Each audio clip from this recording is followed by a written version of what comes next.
시청자 여러분 안녕하십니까? 내일의 코인 권지영입니다.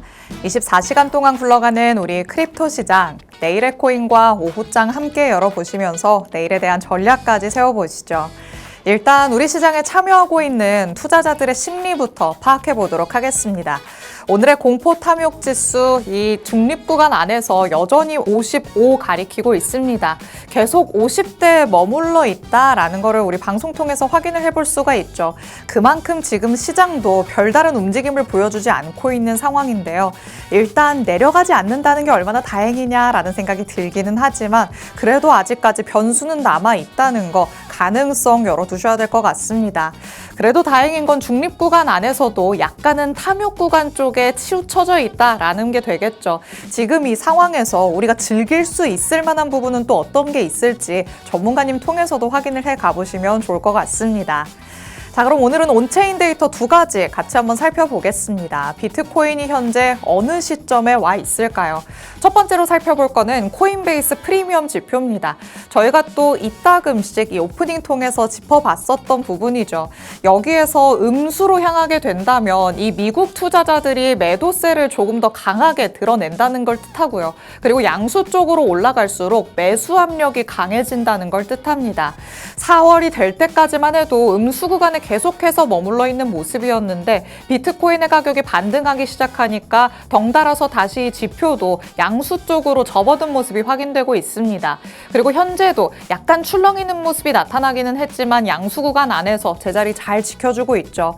그만큼 미국 투자자들은 일단은 비트코인을 두고서 아직까지는 매수 심리를 조금 더 강하게 유지를 하고 있다는 걸 확인을 해볼 수가 있겠습니다. 자, 그럼 다음 데이터도 같이 한번 만나보도록 하시죠. 오늘 두 번째로 살펴볼 온체인 데이터는 미결제 약정입니다. 지금 시장 안에서 비트코인이 추세를 이끌고 갈 것인지 아니면 조금 전환이 되려는 시그널을 보내는 것인지 미결제 약정을 통해서 확인을 해볼 수가 있는데요. 미결제 약정이 오름세를 보인다면 현재의 추세가 이어질 가능성이 조금 더 높다라고 볼 수 있습니다. 그런데 지금 마찬가지로 4월을 기점으로 굉장히 밑에 부분까지 내려와 있었다가 미결제 약정이 크게 올라오는 모습이 나타났죠.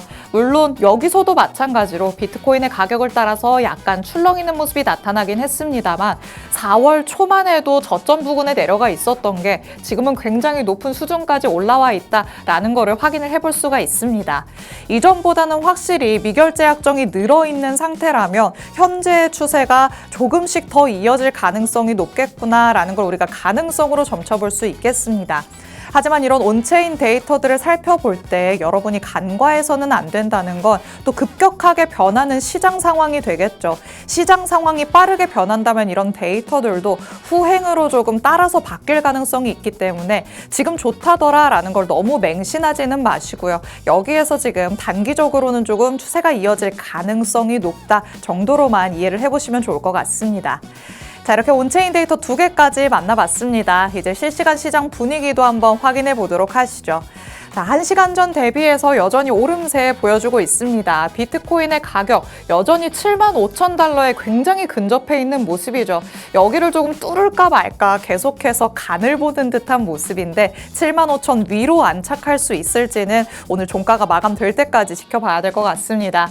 이더리움도 마찬가지로 0.34% 상승세 이어가고 있고요. XRP도 0.69%, 솔라나까지 상승세 이어나가는 모습. 그리고 히트맵 안에서도 살펴볼 수 있다시피 전반적으로 지금은 초록불을 켜고 있는 모습입니다. 일단 우리 시장에 힘이 빠지지 않는다라는 데에서는 굉장히 긍정적인 포인트 잡아볼 수 있겠습니다. 그렇다면 지금 시점에서 우리가 기회를 잡아볼 수 있는 쪽은 어느 쪽일지, 어떤 전략들을 세워봐야 될지 더욱더 궁금해지는데요.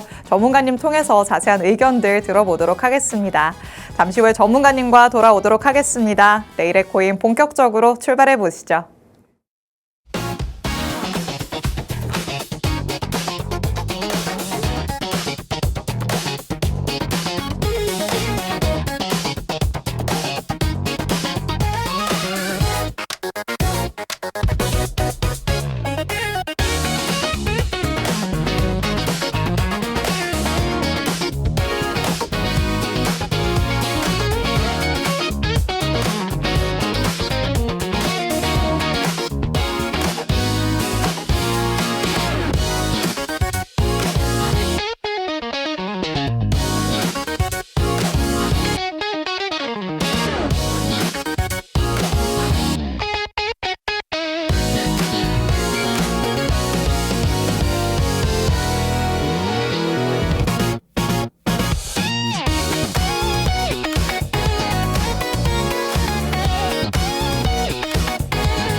내일의 코인 오늘 활짝 열어보도록 하겠습니다.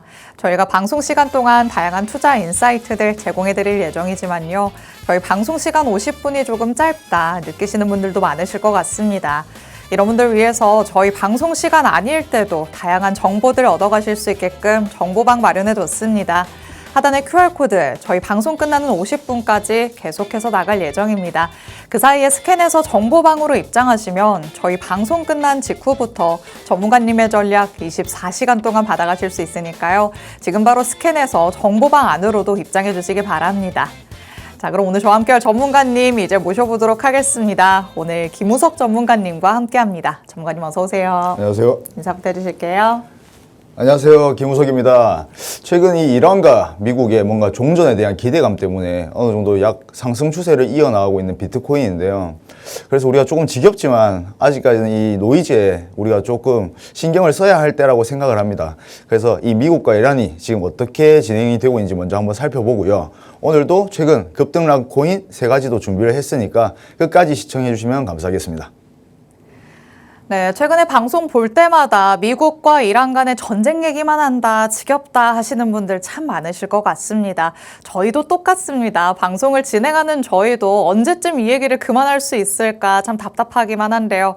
그런데도 이걸 계속해서 팔로우업 할 수밖에 없는 이유는 그만큼 또 달라지는 내용이 전해질 때마다 우리 시장이 즉각적인 움직임을 보이기 때문입니다.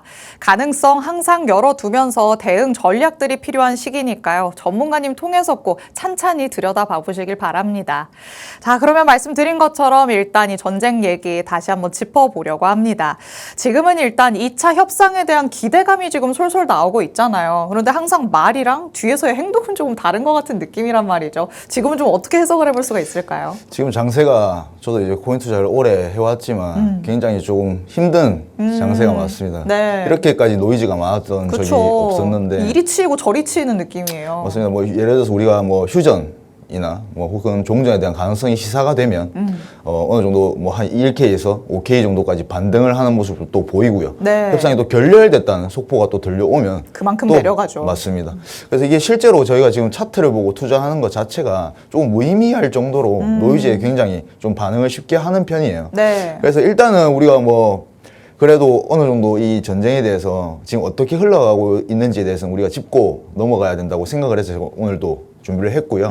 지금 현재 이제 미국이 이 호르무즈 해협을 역봉쇄 하려고 하고 있죠.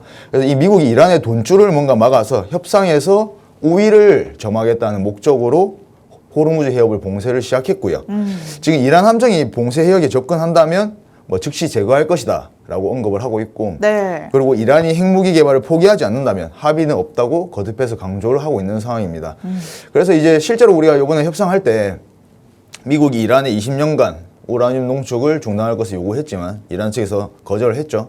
그래서 우리가 뭐 주말 동안에 좀 어느 정도 하락을 보였었는데 지금 또 어제 같은 경우에는 휴전이 또 연장 시사가 가능성이 시사가 되었기 때문에 네. 지금 계속해서 상승 추세를 이어나가고 있다라고 생각을 하고 있습니다. 항상 이렇게 근데 기대감이 오면은 그 다음에는 또 바로 언제 그랬냐는 듯이 안 좋은 소식이 나오기 때문에 우리가 이제는 여기에 약간 조금 체득이 됐다고 해야 될까요? 올라가는 게 나왔으니까 아 이제 내려갈 준비를 해야겠구나. 저는 이런 생각부터 들던데 이게 지금 맞는 수순인가요? 아 그러니까 이게 뭐 하는 짓인지 모르겠네요. 그래. 네. 근데 일단은 지금 우리가 손익비적으로 저는 좀 따져봐야 된다고 생각을 해요. 지금 현재 어제 우리가 나스닥이랑 S&P 500 같은 경우에는 지금 나스닥도 거의 신고가. 맞아요. 네, 그래서 어제 조정이 조금 나올 줄 알았는데 일시적으로 조정이 나오다가 다시 상승 추세를 계속 달리고 있더라고요. 그럼에도 불구하고 비트코인 같은 경우에는 상대적으로 뭔가 유동성이 많이 들어오지는 않는 모습이었습니다. 네. 그래서 우리가 이게 상승 모멘텀이 점점 사라지고 있을 가능성이 있기 때문에 현재는 상승 추세가 맞지만 네. 상승이 우위인 건 맞거든요. 근데 우리가 손익비적으로 따져봤을 때는 76K가 일단 고점이라고 생각을 했을 때는 지금 내가 포지션을 들어간다 하면 당연히 숏 포지션이 우세한 건 맞겠죠. 그쵸. 손익비적으로 봤을 때는. 그리고 저점이 70.2K 정도로 우리가 생각을 해봤을 때 우리가 70.2까지 많이 눌려진다면 롱 포지션을 진입해볼 만하다라고 말씀을 조금 드리고 싶습니다. 맞습니다. 지금 시장 안에서는 상방으로보다 오히려 하방으로 더 많이 열려 있다라고 볼 수 있는 상황입니다. 지금 우리가 저항을 맞을 것으로 예상되는 구간이 76.5K 정도 되거든요. 지금 74K 위에서 자리 잘 지켜주고 있구나. 너무 긍정적으로만 생각할 게 아니라 위로는 짧게 아래로는 길게 열려 있다는 데에서 약간은 우리가 조금은 경각심을 가질 만한 포인트도 챙겨봐야 될 것 같습니다. 그래서 우리가 전쟁 얘기를 계속 나눠보는 거겠죠. 지금 세계 경제 그리고 이란 경제가 뭔가에 대치되는 구도로 지금 흘러가고 있다라고도 볼 수 있는 시점입니다. 그렇다면 사실 전쟁이 장기화될수록 서로가 더 피곤해지고 안 좋은 결과가 나오는 것은 자명한 사실인데 이런 측면에서라도 조금 빨리 일단락이 될 수 있는 무언가의 시그널은 없을까요? 근데 제가 생각했을 때는 이제 뭐 조만간 전쟁이 종전이 되지 않을까라는 생각은 하거든요. 네. 이란 측에서도 이제는 뭔가 좀 점점 서서히 뭔가 그래도 협상을 하려고 노력을 하는 것 같고, 그리고 미국 입장에서는 당연히 이걸 오래 지속되면 안 된다라고 그쵸. 생각하다 보니까 이제 빨리 종전이 돼야 우리도 또 투자를 하기 편하다라고 생각을 해서 네. 저는 뭐 한 달 안에 빨리 종전이 되지 않을까라는 오. 생각을 하고 있습니다. 그래서 일단은 지금 뭐 저도 뭐 이제 저는 트레이딩을 하는 사람이지 네. 경제를 신경 써야 되는 그러니까요. 사람은 아니라고 이러다가 생각하거든요. 다들 경제 박사가 될 것 같아요. 저 척척 박사가 될 것 같아요. 예.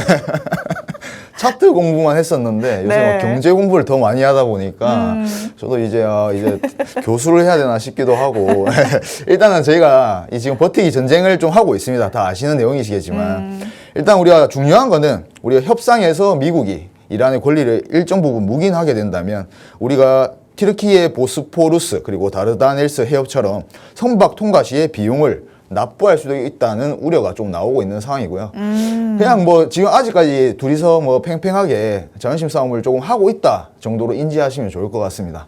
그런데도 약간씩은 그래도 이전보다는 그 강경한 태도들을 살짝씩 내려놓는 듯한 모습은 나타나잖아요. 이제는 2차 대면 협상이 곧 조만간 이뤄질 것이다. 기대감이 지금 맥스에 달하고 있는데 이게 지금 만약에 성사가 돼서 좋은 소식이 나온다면 우리 시장에는 굉장한 호재로 작용할 수 있을까요? 맞죠. 지금 현재 뭐 우리가 74K 위에 어느 정도 안착을 한 상태라고 저는 보여지는데 일단 오늘 우리가 나스닥을 조금 지켜봐야 될 것 같아요. 근데 나스닥이 지금 조정이 나올 구간이거든요. 그렇죠. 11거래일 연속으로 상승을 했어요. 맞습니다. 그래서 우리가 이 조정에 굉장히 비트코인은 또 강력하게 반응을 하지 않습니까? 그래서 일단은 저는 72K 정도까지 눌림이 나올 것으로 보고 있고요. 네. 단기적으로는. 그리고 조금 중장기로 봤을 때는 79K까지는 상승 가능성이 충분히 있다라고 보여집니다. 하지만 79K를 도달하고 나서는 그 위에는 또 저항이 굉장히 많기 때문에 네. 그때부터는 다시 조금 더럽게 지저분하게 네. 라는 표현을 많이 쓰거든요. 지저분하게 올라갈 가능성이 있다. 네, 쉽게 말하면 우리가 개미를 태워서 가진 않거든요. 그렇죠. 네. 자꾸 털어내는 과정이 생기는 거군요. 맞습니다. 우리가 많은 투자하는 사람들이 심리 싸움이라는 걸 해요. 막 고래들이 뭐 이렇게 할까 저렇게 할까 뭐 이런 생각을 하거든요. 네. 근데 실제로 뭐 우리가 뭐 심리전 하려고 투자를 하는 건 아니고 그쵸. 항상 손익비를 따지고 들어가야 되는데 지금 솔직히 숏 포지션의 우위에 있는 건 아직까지는 맞다라고 생각을 합니다. 그리고 저는 80K에 도달하더라도 다시 70K까지 저항을 맞고 내려올 가능성이 높다라고 생각을 하고 지금 우리가 중요하게 봐야 될 거는 60K가 꽤나 저점이었을 가능성이 높다 오. 정도를 저는 조금 계속해서 생각을 하고 있어요. 그래도 얼마나 다행이에요. 원래는 앞자리 5까지도 막 열어둬야 된다 그랬었잖아요. 맞습니다. 만약에 60K가 무너지게 된다면 저는 43K까지 바라보고 있는 사람이기 때문에 지난번에도 얘기하셨었죠. 네, 그래서 일단은 60K가 저점이라는 가정하에는 지금 우리 투자하시는 분들께서는 굉장히 그것만으로도 호재라고 저는 생각을 하고 있습니다. 맞습니다. 일단 비트코인의 가격, 이 상방으로는 조금밖에 열려있지 않다 보니까 이 파생상품 시장 안에서 일단은 숏 포지션이 더 우세한 상황입니다. 오늘 아침에 오늘의 코인 방송 보신 분들은 다 기억을 하실 것 같은데요. 제가 펀딩비에 대해서 말씀을 드렸었죠. 이 30일 평균으로 내는 펀딩비가 46일 연속해서 지금 음수를 기록하고 있는 상황입니다. 음수를 기록한다 한다는 건 사실 좋지만은 않은 상황입니다. 숏 포지션이 그만큼 더 롱보다 우세하다는 걸 뜻하는데 그만큼 장기간 지속이 됐기 때문에 오히려 지금이 저점일 가능성이 있다라는 차원에서 말씀을 드렸었죠. 하지만 그거는 어디까지나 우리의 장밋빛 전망에 불과할 수도 있다는 거 여러분이 항상 염두에 두시면서 지금 시점에서는 일단은 숏 포지션이 더 우세한 상황이다. 약간은 하락의 가능성 열어둬야 된다라는 부분까지 체킹을 해보시면 좋을 것 같습니다. 자, 전쟁과 관련된 얘기로부터 지금 가격적인 전망까지 조금 다방면에서 얘기 나눠보고 있습니다. 일단은 2차 협상이 어떻게 진행이 되는가 여기에 우리가 조금 초점을 맞춰봐야 될 것 같은데 그렇다면 여기에서 우리가 양방향으로 조금 대응할 수 있는 전략은 잘 챙겨놔야겠죠. 아, 맞습니다. 지금 일단은 시장이 뭐 우리가 협상이 결렬될 수도 있고 그렇죠. 실제로 종전이 될 수도 있기 때문에 뭔가 우리가 단정 짓기는 굉장히 힘든 구간이라고 생각을 해요. 네. 그래서 이렇게 너무 어려운 장세일 때는 관망을 하는 것 또한 내 자산을 지킬 수 있는 방법이다라고 말씀을 드리고 싶고요. 네. 일단은 지금 우리가 뭐 어느 정도 2차 대면 협상이 열려 있고 그리고 종전 협상이 저는 재개될 가능성이 굉장히 높다라고 저는 보고 있습니다. 그래서 일단은 뭐 우리가 다시 그곳에 갈 가능성이 커졌다. 이 사람 말은 저는 잘 안 믿거든요. 예, 뭐 이제 피노키오이기 때문에 네. 일단 우리가 뭐 일단은 종전을 할 가능성이 높다라고 생각을 했을 때는 지금 단기적으로 우리가 뭔가 반등을 조금은 노려볼 수 있는 구간이다라고 말씀을 드리고 싶습니다. 네, 이렇게 믿음이 떨어져서야 어떡할까 싶기는 합니다. 양치기 소년, 피노키오 정말 다양한 수식어들이 나오고 있는데요. 그만큼 계속해서 말이 바뀌는 모습들이 나왔기 때문에 투자자들이 지쳤다라는 걸 대변하고 있죠. 일단은 어떻게 결과가 나오는지 우리가 섣부르게 예측을 하기보다는 조금 기다려보면서 그에 맞는 대응 전략들 전문가님 통해서 챙겨가 봐야 될 것 같습니다. 전쟁과 관련된 얘기들 계속해서 나올 예정이니까 저희 방송 통해서도 확인을 하시면 좋을 것 같고요. 또 실시간으로 그만큼 즉각적인 움직임이 나타나는 만큼 대응 전략들은 꼭 정보방 안에 들어오셔서 챙겨가 보시기 바랍니다. 자, 그러면 이번 주에는 또 어떤 경제 지표들이 나왔는지 또 어떤 것들을 살펴보면 좋을지까지도 얘기 나눠보도록 하겠습니다.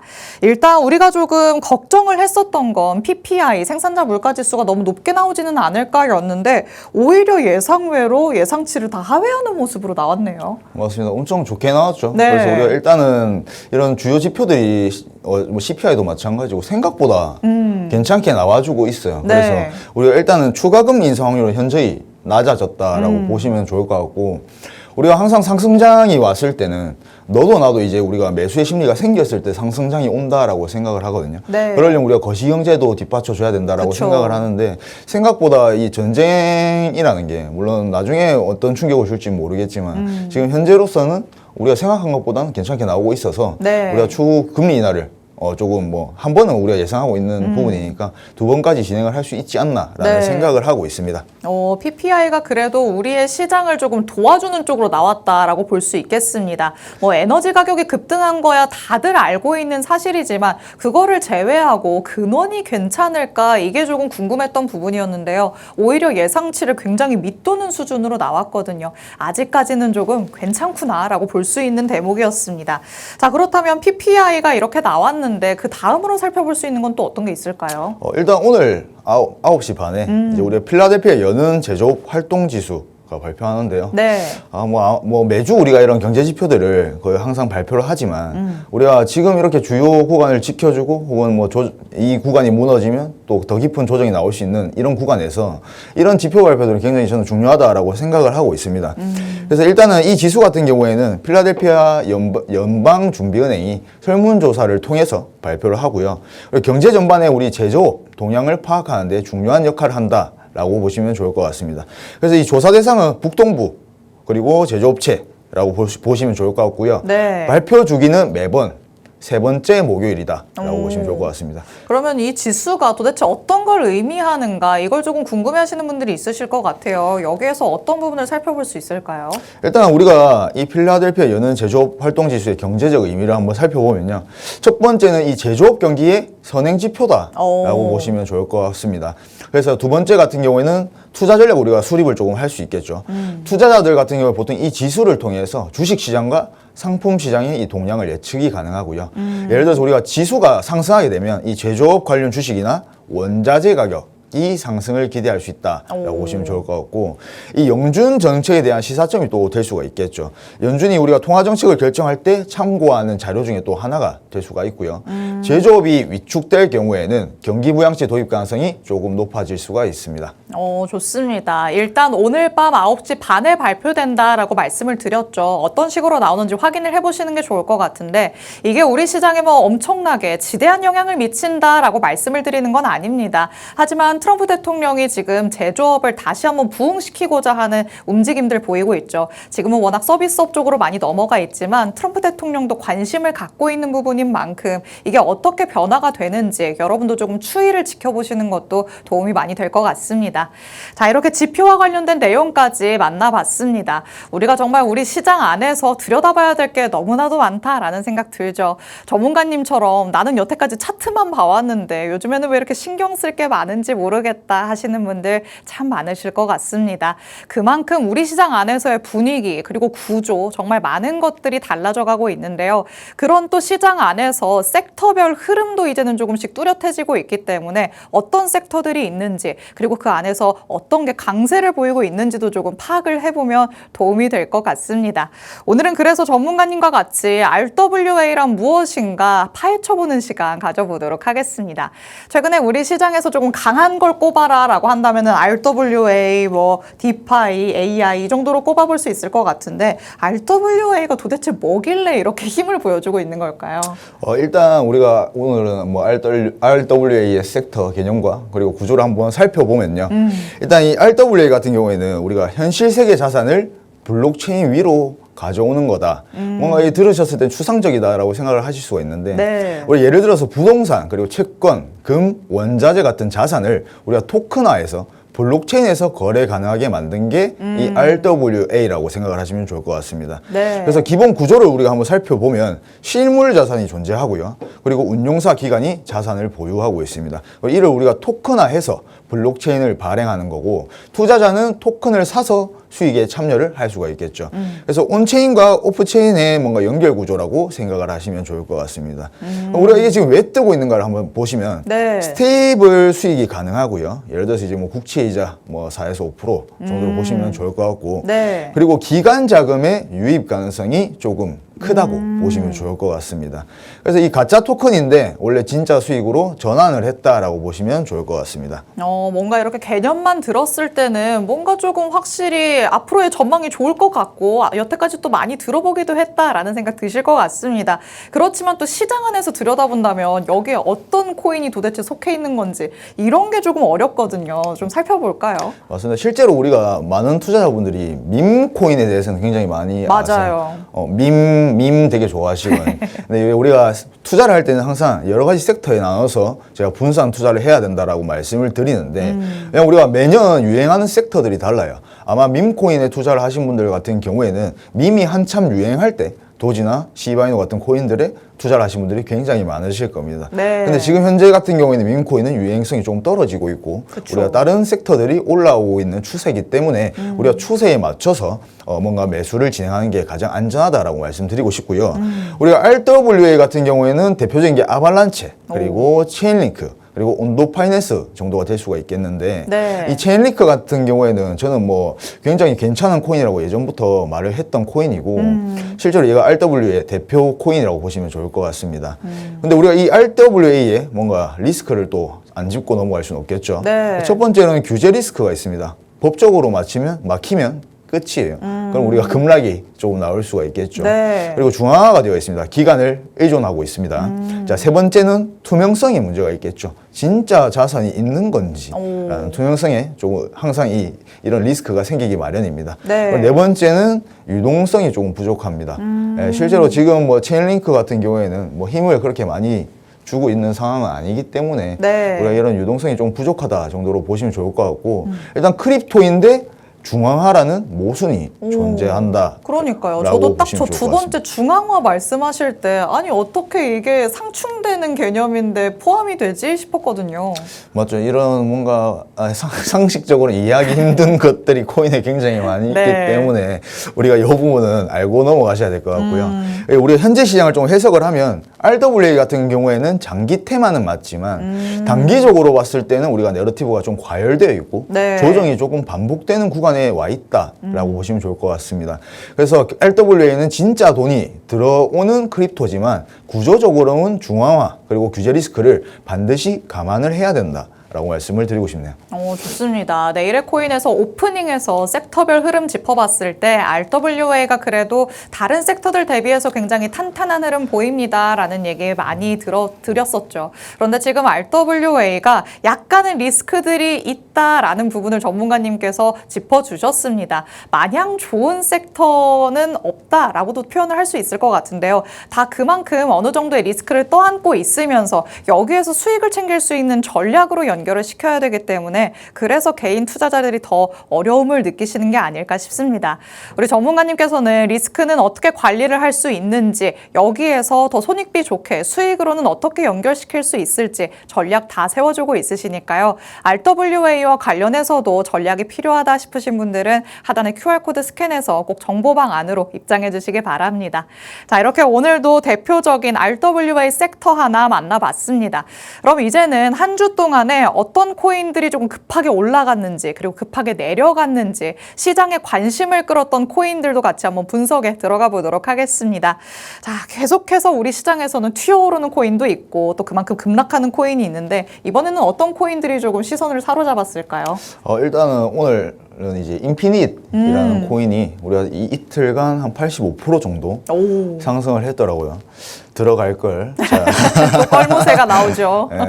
할 걸. 자, 얘 같은 경우에는 AI와 디파이 섹터입니다. 그리고 구조적인 특징을 좀 보면 지금 AI 기반의 디파이 섹터인데 26년에 우리가 시장 핵심 키워드 같은 경우에 AI랑 온체인 자동화거든요. 그래서 지금 AI 코인 섹터 자체가 강세 흐름을 조금 가지고 있는 게 맞고요. 네. 가장 돈 몰리는 섹터에 속해 있기 때문에 상장이 우리가 물론 신규 상장발이 있지만 그래서 상승을 했다라고 보시면 좋을 것 같고 네. 일단 우리가 초기 코인 프리미엄이라는 게 좀 존재하잖아요. 상장되면은 급하게 조금 수급이 몰리는 경향이 있어서 우리가 단기적으로 와 따라 들어가면은 급하게 눌림이 나왔을 때 네. 마이너스 80%를 그대로 얻어맞을 수 있다라는 점을 조금 인지를 하셔야 됩니다. 그래도 뭔가 짱짱한 섹터를 두 개나 품고 있는 코인인데 급하게 올라갔다가 그러면 눌림목이 나왔을 때 이때라도 들어가 보면 되지 않을까 그때가 하시네요. 지금이긴 하죠. 아, 그래요? 네. 그래서 우리가 보통 이렇게 강하게 양봉이 나오고 난 다음에는 무조건적으로 조정이 나오기 마련이거든요. 그렇죠. 우리가 이런 눌림목에서 뭐 예를 들어 차트를 보시는 분들 같은 경우에는 뭐 피보나치의 되돌림을 뭐 조금 써보신다든지 해서 우리가 이런 눌림목에서 충분히 진입을 해볼 만하다라고 말씀을 드리고 싶습니다. 일단 얘 같은 경우에는 뭐 아까도 말씀드렸듯이 업비트나 크라켄 그리고 고팍스 등 주요 거래소에서 최근 상장을 해서 이 신규 유동성 공급이 이 정도의 상승을 만들어냈다라고 보시면 좋을 것 같고요. 지금 뭔가 추세가 상승이라기보다는 단기 수급 그리고 테마적으로 상승을 했다라고 보시면 좋을 것 같고 우리가 차익 실현으로 인한 되돌림이 강할 확률이 높아요. 그래서 우리가 이런 되돌림 구간에서 충분히 진입을 해볼 만하다라고 말씀을 드리고 싶습니다.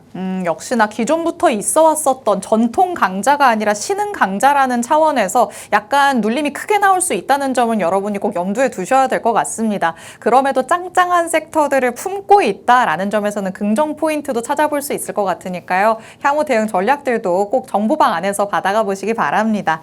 자, 그럼 다음으로는 또 어떤 거 살펴볼까요? 다음 코인은 오픈레저입니다. 아주 올바르게 잘 올랐죠. 아, 올바른가요? 이런 게 아주 정석적인 상승이라고 보여지는데 일단 우리가 12일 동안 42% 아주 괜찮은 수익률입니다. 네. 자, 얘 같은 경우에도 AI입니다. 자, 오픈레저는 AI 데이터와 인프라 섹터가 합쳐져 있는 거고 자, 얘 같은 경우에는 우리가 2026년의 핵심 키워드가 뭐라고 했죠? AI라고 말씀드렸죠. 네. 그래서 이 AI와 온체인 자동화가 핵심 키워드라서 올랐다라고 보시면 좋을 것 같습니다. 지금 현재 AI 코인 섹터에 뭔가 전반적으로 강한 자금이 유입이 조금 되고 있는 추세예요. 네. 그래서 조금 상승을 했다라고 보시면 좋을 것 같고 얘도 뭔가 초기 코인 프리미엄이 좀 붙었고 그리고 상장에 대한 유동성이 좀 공급이 됐기 때문에 이렇게 상승을 해주었다라고 보시면 좋을 것 같습니다. 뭔가 조금 앞서서 만나봤었던 거랑 비슷하다라는 생각이 들기는 하지만 그 이전부터 조금 더 탄탄함은 가져왔다 정도로 좀 차이를 찾아볼 수 있겠네요. 네, 맞습니다. 그리고 얘는 뭐 기간이 붙은 AI 코인이기 때문에 우리가 충분히 뭔가 매수 병문이 좀 정확하게 있었고요. 그리고 최근 바이낸스랑 주요 거래소에서 상장하고 나서 가격이 4배 정도 급등을 했다라고 보시면 좋을 것 같고 네. 일단 AI 섹터라서 뭐 충분히 상승 가능성이 있었고요. 지금 얘 같은 경우에도 우리가 뭐 조금 눌림목에서 한번 진입을 해볼 만하다라고 말씀을 드리고 싶습니다. 오히려 반대의 케이스였지 않았나라는 생각 듭니다. 오픈레저 같은 경우에는 우리 시장에는 있으면서 최근에 글로벌 거래소에 상장이 됐기 때문에 새로운 신규 자금이 이를 통해 들어왔다라고 볼 수 있겠죠. 조금은 탄탄한 흐름 보여줬다라는 데에서 또 여러분이 체크포인트 찾아보시면 되겠습니다. 자, 그러면 탑3 중에 마지막 코인 만나보도록 하시죠. 이번에는 웜홀이네요. 예, 맞습니다.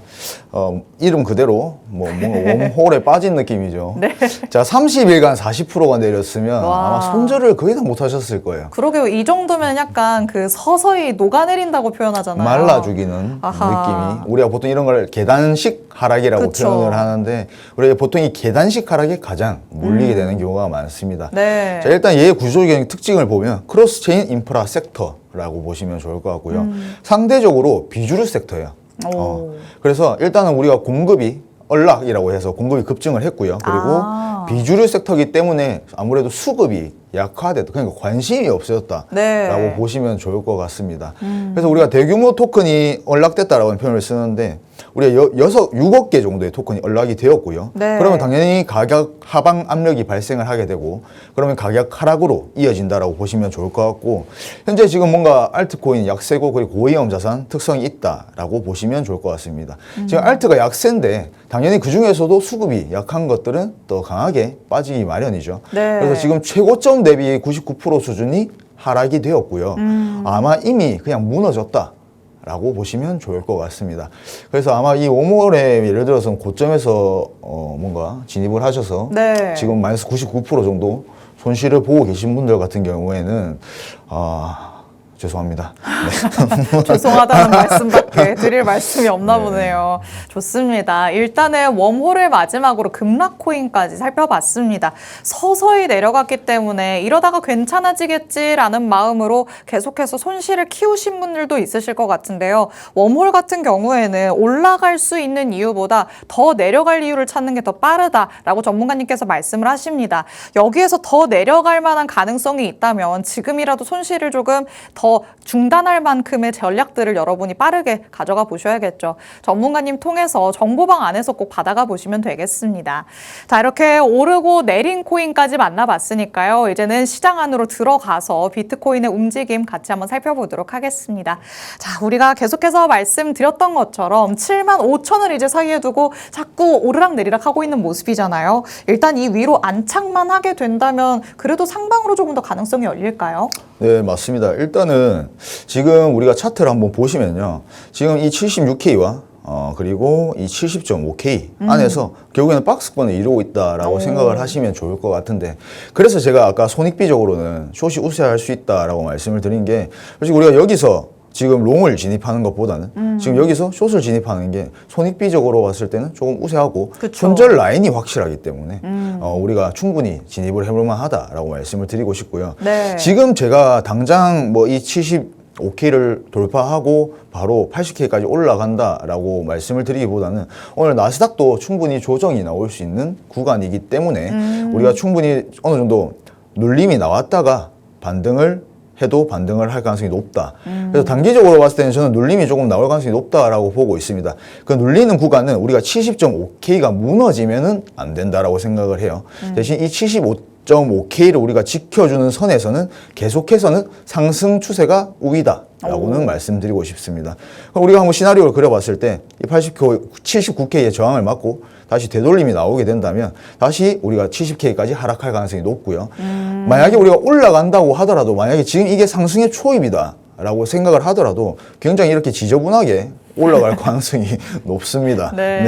그래서 지금은 우리가 뭔가 단언하기보다는 지금 뭔가 손익비 구조에 맞춰서 매매를 진행하는 게 우선이다라고 말씀을 드리고 싶고, 지금 뭔가 이제 포모가 와서 이제 올라가나 해서 뭔가 매수를 진행하고 싶은 분들도 조금은 우리가 차분히 기다렸다가 충분히 이 80개를 돌파하고 나서 저는 매수를 진행해도 안 늦다라고 생각을 하고 있습니다.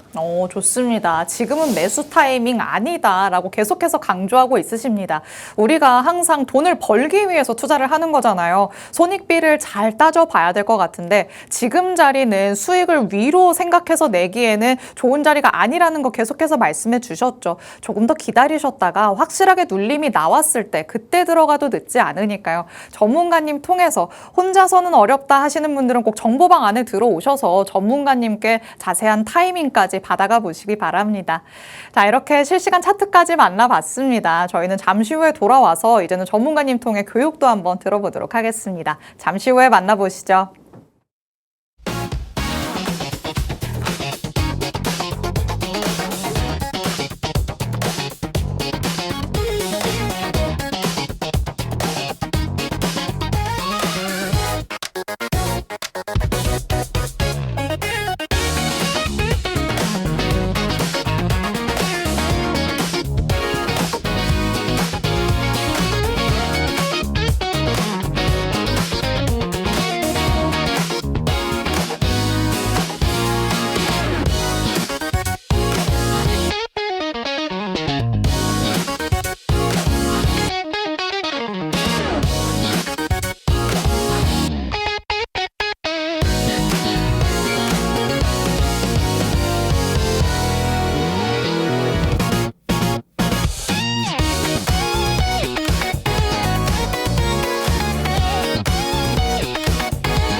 내일의 코인과 함께하고 계십니다.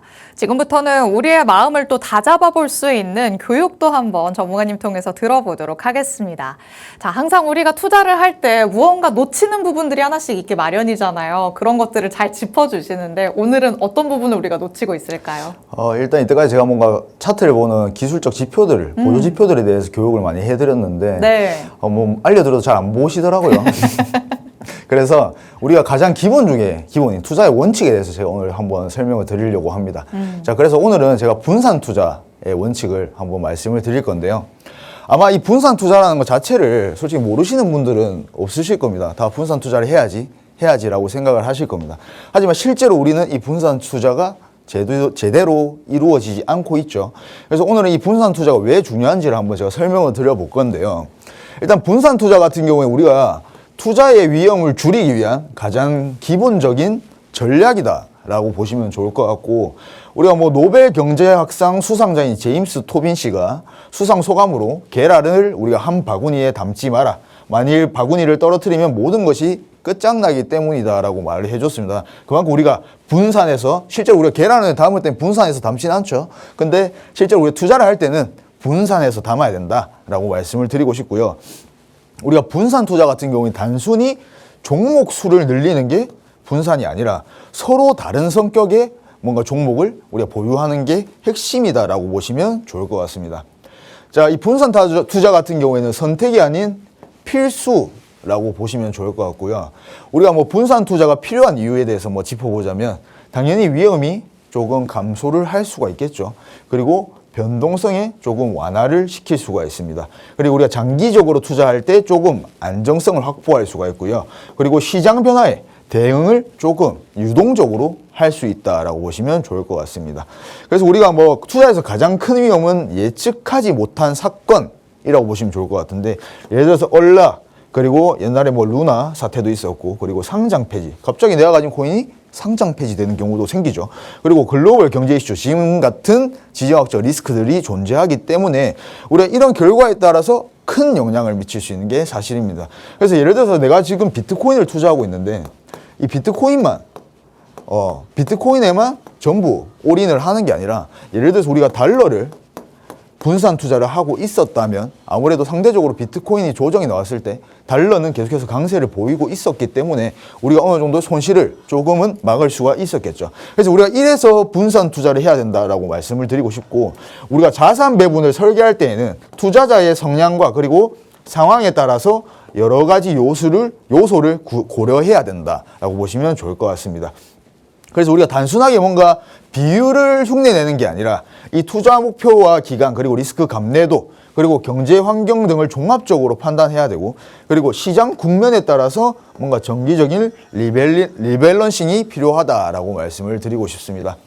그래서 제가 조금 설계를 한번 예시를 해보면요, 우리가 보통 뭐 각자 투자하는 뭔가 시드가 비용이 다르지만 보통 제가 뭐 1억 정도로 투자 운용을 한다 라고 했을 때 보통 우리가 뭐 투자라고 하면 주식, 부동산, 예금, 채권, 그리고 금, 원자재, 그리고 암호화폐 이렇게 투자를 많이 하시는데, 일단 우리가 지금 뭐 암호화폐 하는 사람들이기 때문에 암호화폐로 내가 분산 투자를 어떻게 해야 될까를 한번 봤을 때 일단 우리가 현물 투자와 그리고 선물 투자가 존재를 합니다. 자, 그럼 우리가 현물 투자 같은 경우에는 비트코인, 그리고 이더리움, 그리고 리플, 알트코인이 존재를 하겠죠. 그럼 우리가 이 현물 투자만을 했을 때 분산 투자를 하게 된다면 제가 아까 말씀드렸듯이 다양한 섹터들로 우리가 포트폴리오를 구성해서 투자를 해야 된다라고 말씀을 드리고 싶습니다. 예를 들어서 우리가 지금 현재 비트코인과 이더리움, 리플 같은 메이저 코인들 같은 경우에는 거의 다 비슷한 동향으로 움직이는 경우가 많은데 이거를 분산 투자라고 생각을 하시는 분들이 많습니다. 물론 섹터들이 다르긴 하지만 현재 이거는 같이 움직이는 코인들이기 때문에 우리가 뭔가 분산 투자라고 표현을 하기는 조금 힘듭니다. 그래서 다양한 알트코인, 대신 알트코인 중에서도 우리가 차트를 보고 수급량을 좀 봐야겠죠. 그래서 여러 가지 섹터들로 우리가 구성을 해야 분산 투자라고 표현을 할 수가 있는 거고요. 보통 투자를 하신 분들 같은 경우에는 내가 1억으로 투자를 한다 혹은 10억으로 투자를 한다라고 가정을 하면 보통 현물 투자의 50% 그리고 선물 투자를 50% 정도로 하시는 경우가 굉장히 많습니다. 그냥 우리가 지금 같은 하락장에 우리가 숏 포지션으로 해칭 투자를 어느 정도 할 수가 있었으면 이 현물 투자의 손실을 조금 막을 수가 있었겠죠. 그래서 이 선물 투자 같은 경우에는 보통 BTC, 비트코인에 지수 투자를 한다든지 혹은 이 USDT 투자를 한다라고 보시면 좋을 것 같습니다. 그래서 우리가 알트코인으로 아마 선물 투자를 하신 분들도 꽤나 많으실 텐데 알트코인으로 선물 투자를 한다는 거는 저는 용납할 수 없는 일이라고 생각을 합니다. 보통 이 비트코인이나 이더리움 정도로 지수 투자를 많이 하시고요. 우리가 엉덩이가 무거운 만큼 변동성이 작아야 손실률도 그만큼 작기 때문에 우리가 알트코인보다는 비트코인이나 이더리움에 지수 투자를 하는 게 그래도 정확하다라고 말씀을 드리고 싶습니다.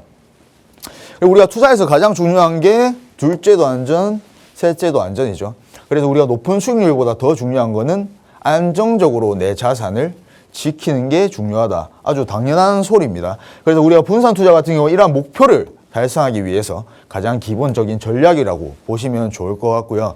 우리가 지금같이 뭔가 장세가 많이 어려울 때 내가 뭔가 포모를 느껴서 지금 매수 타점인가 이제 상승장 초입인가 생각을 하고 무리하게 진입을 하기보다는 우리가 그 자산을 지키고 이 코인 시장에 오래 남는 게 저는 가장 잘하는 투자라고 생각을 하거든요. 결국 우리가 시드를 손실 보게 되면 이 시장에 오래 살아남아 있을 수가 없습니다. 그래서 시장에 오래 살아남으려면 내가 확신이 들 때까지 차분히 관망을 하는 것도 시드를 지키는 길이라고 말씀을 드리고 싶습니다. 자, 일단 비트코인 기준으로 해서 제가 다시 한번 분석을 도와드리면 현재 지금 이평선 위에서 계속해서 움직이고 있는 모습입니다. 그래서 지금 76K가 단기적으로는 강한 저항으로 적용할 가능성이 높고요. 그 다음은 현재 79에서 80K 정도로 보시면 좋을 것 같은데 우리가 단기적으로는 상승 추세로 이렇게 이어나가다가도 오늘 같은 경우에 미장이 개장하고 나스닥 조정이 나온다면 다시 70K 혹은 72K까지 충분히 조정 가능성이 있다라고 보고 있고요. 만약 이 76.2K를 강하게 돌파하게 돼서 다시 상승 추세로 이어진다면 충분히 80K까지는 도달할 가능성이 굉장히 높다라고 보시면 좋을 것 같습니다.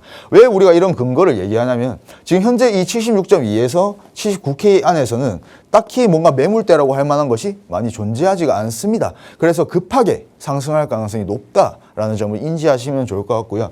지금 제가 무조건 다시 이 무너진다, 무조건 올라간다 라고 말씀을 드리기보다는 지금처럼 우리가 상황에 맞춰서 손익비를 따져가면서 대응을 해야 된다라고 말씀을 드리고 싶습니다.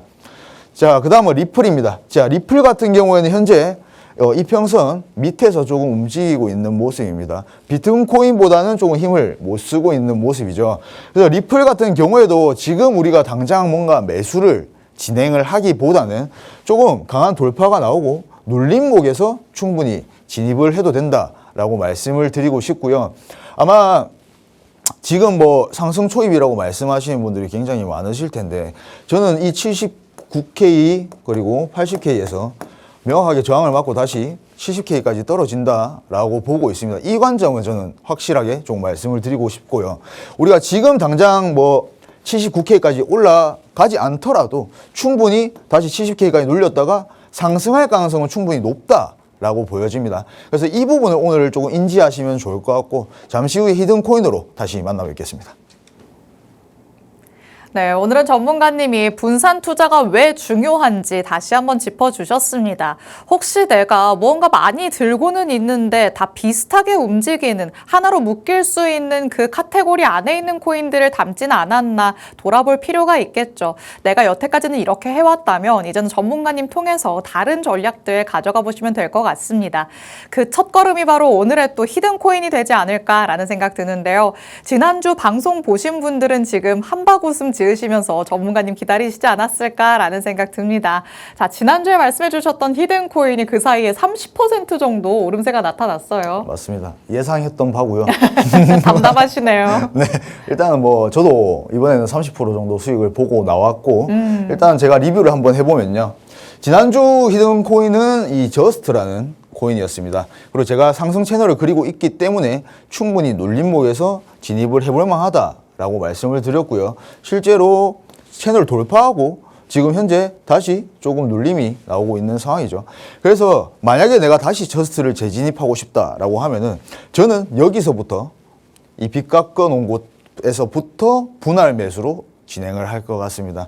이렇게 상승 채널로 한번 돌파를 하더라도 눌림이 나와도 여기서 다시 재상승할 가능성이 굉장히 높기 때문에 아직까지는 충분히 진입이 가능하다 정도로 생각을 하시면 좋을 것 같고요. 자, 오늘 준비한 히든 코인 같은 경우에는 지금 보시면 어느 정도 저점을 다시 다지고 상승 추세로 조금은 이어나가고 있는 히든 코인인데요.